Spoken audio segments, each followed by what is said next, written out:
যেই গণতান্ত্রিক রাষ্ট্র বিনির্মাণের জন্যই আমরা গত 16 বছর ধরে লড়াই করেছি। গত 16 বছর নয়, বলতে গেলে স্বাধীনতার পর থেকেই 54 বছর থেকে আমাদেরকে লড়াই করে যেতে হচ্ছে একটা গণতান্ত্রিক বাংলাদেশের জন্য। যেই আকাঙ্ক্ষা মুক্তিযুদ্ধে এদেশের জনগণ করেছিল, যে আকাঙ্ক্ষায় আবারও জীবন দিয়েছে জুলাই গণ অভ্যুত্থানে, কিন্তু আমরা বারবারই নানান শক্তির বাধায় হোঁচট খেয়ে যাচ্ছি। আমরা দেখেছিলাম মুক্তিযুদ্ধের পরে যে গণতন্ত্র প্রতিষ্ঠার কথা ছিল, সেই গণতন্ত্র স্বপ্নকে, সেই আকাঙ্ক্ষাকে কবর রচনা করে বাকশাল প্রতিষ্ঠা করেছিল তৎকালীন সরকার শেখ মুজিবুর রহমান। এবং পরবর্তীতে আমরা 16 বছরেও এই একই জিনিস দেখলাম।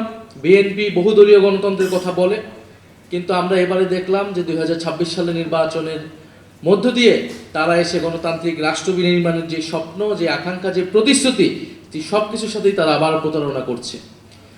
এবং আমরা এবার খুবই স্পেসিফিক কয়েকটা সংস্কার নিয়েই কিন্তু অন্তর্বর্তী সরকারের সময় আমরা ঐক্যমত হয়েছিলাম, আলোচনা করেছিলাম। আমরা বলেছিলাম যে একটা উচ্চকক্ষ লাগবে। উচ্চকক্ষ কেন লাগবে? বাংলাদেশের যে সংবিধান, সেই সংবিধানকে চেক দেওয়ার জন্য। কারণ যে কোনো সরকার 2/3 মেজরিটি নিয়ে আসে এবং সংবিধানকে কাটাছাড়া করে নিজের মতো করে তারা সংশোধন করে নেয় প্রতিবার। ফলে এখানে একটা উচ্চকক্ষের মূল দায়িত্বটাই হবে এখানে সংবিধানকে একটা চেক অ্যান্ড ব্যালেন্সের জায়গায় রাখা, যাতে নিম্নকক্ষে 2/3 মেজরিটি থাকলেও উচ্চকক্ষে যাতে একটা ব্যালেন্স থাকে, একটা ভারসাম্য থাকে, এবং সংবিধান পরিবর্তনের ক্ষেত্রে যাতে গণভোটের ব্যবস্থাও থাকে। এবং সে উচ্চকক্ষকে আমরা বলেছি ভোটের অনুপাতে করতে হবে, কারণ আসনের অনুপাতে করলে সে উচ্চকক্ষের আসলে কোনো গুরুত্ব নাই, সেটা কেবলই অলংকারিক হবে।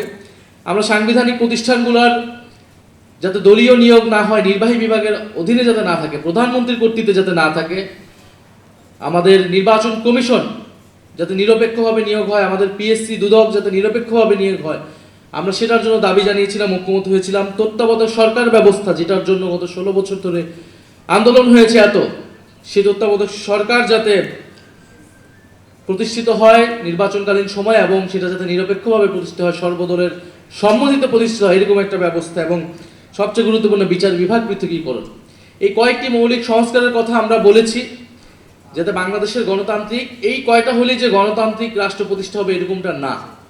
গণতান্ত্রিক রাষ্ট্র প্রতিষ্ঠার জন্য আমাদের আরও অনেক কিছু প্রয়োজন, কিন্তু আমরা ধাপে ধাপে আগানোর জন্য এই কয়েকটা সংস্কারে সবচেয়ে বেশি জোর দিয়েছিলাম অন্তর্বর্তী সরকার, যার ভিত্তিতে জুলাই সনদ, যার ভিত্তিতে জুলাই নির্বাচনের সময় গণভোট। এবং আমরা এগুলো বলেছিলাম যে এই সংস্কারগুলো করতে হবে সাংবিধানিক সংস্কার পরিষদের মাধ্যমে। সংশোধনের মাধ্যমে বিএনপি যত সংস্কারই আনুক না কেন, যত পরিবর্তন আনুক না কেন, সেটা টেকসই হবে না, সেটা পরিবর্তনশীল হয়ে যাবে। আজকে তারা ক্ষমতায় আছে, কিন্তু চিরকাল কোনো দল ক্ষমতায় থাকে না।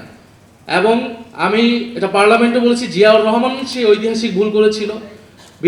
বিএনপি তার মূলনীতিও যদি পরিবর্তন করতে চায়, সেটাও যদি সে সাংবিধানিক সংস্কার পরিষদ ছাড়া করে, সেই সংশোধনী কিন্তু যে কেউ এসে বাতিল করতে পারবে, আদালত যে কোনো সময় এটাকে বাতিল করে দিতে পারবে। ফলে এইখানে আসলে 72-এর সংবিধানের এই যে ধারাবাহিকতার নামে এখানে আওয়ামী লীগের যে আদর্শ, আওয়ামী লীগের যে রাজনীতি, সেই রাজনীতিকে পুনঃপ্রতিষ্ঠা করার বা বারবার ফিরে আসার একটা দরজা সবসময় খোলা রাখা হচ্ছে। এবং বিএনপি এবার বুঝে হোক না বুঝে হোক এই কাজটা করছে। ফলে এই কারণে আমরা বলেছি যে যে কোনো একটা টেকসই সংস্কার, একটা নতুন যাত্রা করার জন্য আমাদের সাংবিধানিক সংস্কার পরিষদ লাগবে।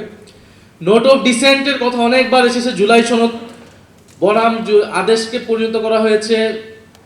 নোট অফ ডিসেন্ট যে কোনো সিদ্ধান্তে আপনারা দেখবেন যে পার্লামেন্টে অনেকগুলো সিদ্ধান্ত হয়েছে, সেখানে অনেক বিরোধিতা আছে, অনেকের বক্তব্য আছে এই সিদ্ধান্তের সাথে আমি একমত না, বা এই সিদ্ধান্ত এরকম হতে পারত। তার সেই নোট অফ ডিসেন্টগুলো লিখিত হয়, রেকর্ডেড হয়, কিন্তু সিদ্ধান্ত কিন্তু পাস হয়ে যায়। নোট অফ ডিসেন্ট ঠিক এরকম একটা জায়গায় নোট অফ ডিসেন্ট দেওয়াই হয়েছিল, যেটা একটা হিস্টোরিক্যাল ডকুমেন্ট হিসেবে, রেকর্ড হিসেবে থাকবে। এটা কোনো সিদ্ধান্তে কোনো প্রভাব বিস্তার করবে না। কিন্তু জুলাই সনদ যেদিন স্বাক্ষর হয় সেদিন আলাদা করে নোট লেখা হয়েছে সবগুলোয়, যে যার মানে যেই দল আসবে সেই দল নিজেরাই সংস্কার করবে তাদের মতো করে। তাহলে তো এই ঐক্যমতের বা জুলাই সনদের কোনো আসলে বাস্তবতা থাকে না, প্রাসঙ্গিকতা থাকে না। সেই জায়গা থেকেই জুলাই আদেশ দেওয়া হয়, যে সেই জায়গা থেকে গণভোট দেওয়া হয়, এবং গণভোটের মাধ্যমে কিন্তু জুলাই আদেশ জনগণের সম্মতি পেয়েছে। কারণ এই গণভোটেই জনগণ জুলাই আদেশ মানে কি মানে না সে কথা স্পষ্টভাবে বলা হয়েছে। আরেকটি বিষয় যেটা আমরা এখন আলোচনা আসলে, সেটা হচ্ছে জুলাই ঘোষণাপত্র।